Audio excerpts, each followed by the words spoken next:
Assalamualaikum warahmatullahi wabarakatuh. Pelajaran PKN hari ini akan membahas mengenai kasus-kasus pelanggaran hak asasi manusia.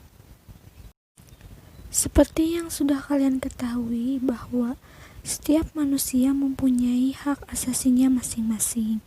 Namun harus kita ketahui bahwa hak asasi tersebut tidak bisa dilaksanakan sebebas-bebasnya, karena setiap hak yang dimiliki oleh kita dibatasi oleh hak orang lain.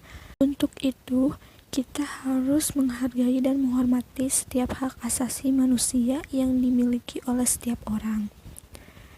Jika kita melanggarnya, akan terjadi kasus pelanggaran hak asasi manusia. Pelanggaran hak asasi manusia adalah setiap perbuatan seseorang atau kelompok orang, termasuk aparat negara, baik disengaja maupun tidak disengaja, atau kelalaian yang secara hukum mengurangi, menghalangi, membatasi, dan atau mencabut hak asasi manusia seseorang atau kelompok. Dengan demikian, pelanggaran HAM merupakan tindakan pelanggaran kemanusiaan, baik dilakukan individu maupun oleh institusi negara atau institusi lainnya terhadap hak asasi manusia individu lain. Bentuk-bentuk pelanggaran hak asasi manusia. Adapun bentuk pelanggaran HAM yang sering muncul ada dua bentuk, yaitu yang pertama diskriminasi, yaitu suatu pembatasan, pelecehan, atau pengucilan yang langsung maupun tidak langsung didasarkan pada pembedaan manusia atas dasar agama, suku, ras, etnik, kelompok, golongan, jenis kelamin, bahasa, keyakinan, dan politik yang berakibat pengurangan, penyimpangan, atau penghapusan hak asasi manusia dan kebebasan dasar dalam kehidupan, baik secara individual maupun kolektif dalam semua aspek kehidupan. Yang kedua, penyiksaan adalah suatu perbuatan yang dilakukan dengan sengaja sehingga menimbulkan rasa sakit atau penderitaan yang hebat, baik jasmani maupun rohani kepada seseorang. Berdasarkan sifatnya, pelanggaran HAM dapat dibedakan menjadi dua, yaitu yang pertama, pelanggaran HAM berat, yaitu pelanggaran HAM yang berbahaya dan mengancam nyawa manusia, seperti pembunuhan, penganiayaan, perampokan, perbudakan, penyanderaan, dan sebagainya. Yang kedua, pelanggaran HAM ringan, yaitu pelanggaran HAM yang tidak mengancam keselamatan jiwa manusia, akan tetapi dapat berbahaya jika tidak segera ditanggulangi. Misalnya kelalaian dalam pemberian pelayanan kesehatan, pencemaran lingkungan, dan pelanggaran ringan lainnya. Penyebab terjadinya pelanggaran hak asasi manusia. Pelanggaran HAM disebabkan oleh faktor internal dan faktor eksternal. Faktor internal yang pertama adalah sikap egois atau terlalu mementingkan diri sendiri.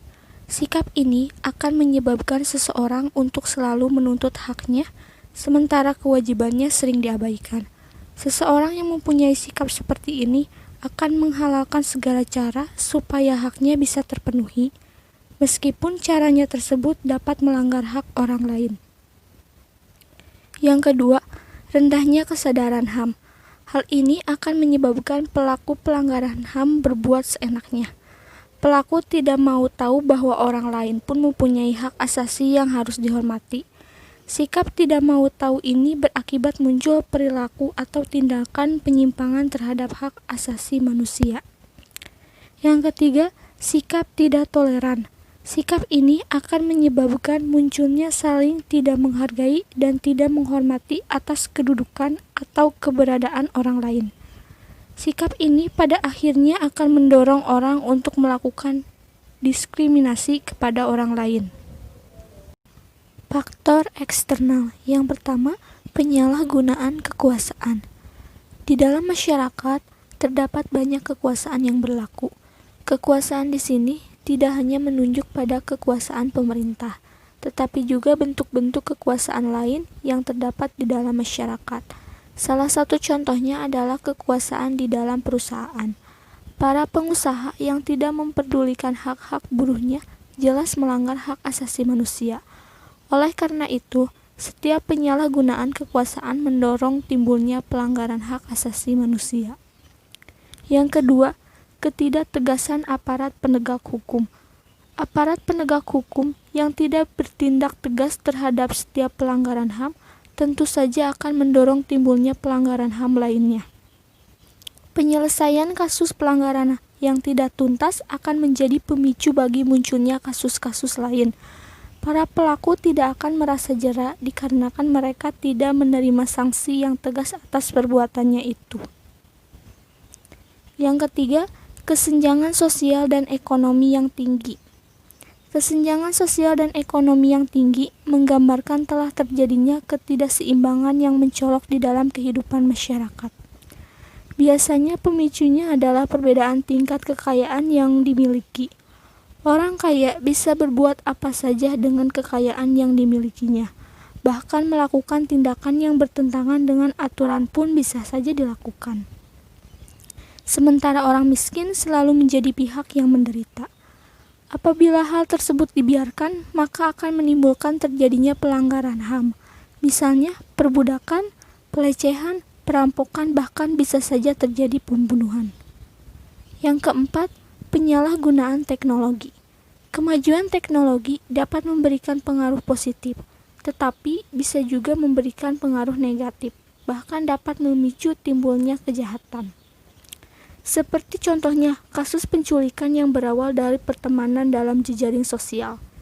Kasus tersebut menjadi bukti apabila kemajuan teknologi tidak dimanfaatkan untuk hal-hal yang sesuai aturan, tentu saja akan menjadi penyebab timbulnya pelanggaran hak asasi manusia.